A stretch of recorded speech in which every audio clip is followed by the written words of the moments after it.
Su komanda kūrėme ličio-jonų baterijų perdirbimo sprendimus, kurie mažina žaliavų, tokių kaip nikelis, litis, kobaltas, manganas, kurios šiai dienai Europą vadina kritiniais, priklausomybė nuo trečiųjų šalių. Paimame senas baterijas, kurios jau yra panaudotos ir mes iš jų ištraukiame metalus ir grąžiname juos atgal į vertės grandinę.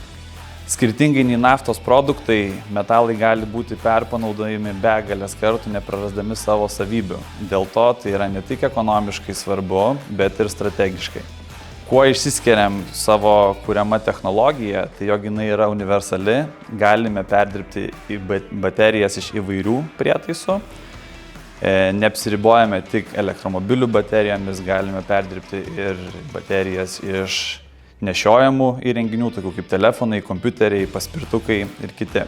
Šiai dienai esame sukūrę lokalią ir stacionarią perdirbimo technologiją, tačiau einame tolyn ir bandome padaryti ją mobilę, jog pati technologija galėtų atvažiuoti iki žaliavų, o ne atvirkščiai.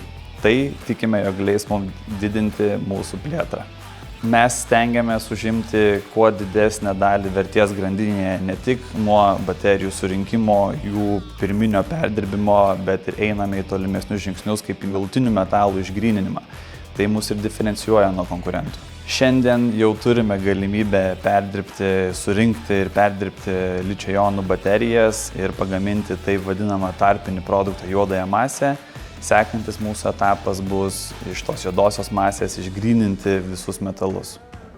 Labiausiai didžiuojamės savo komandą, nes be jų čia šiandien nebūtume ir tokių pasiekimų neturėtume. 5REC – greita, pavojinga ir įdomu.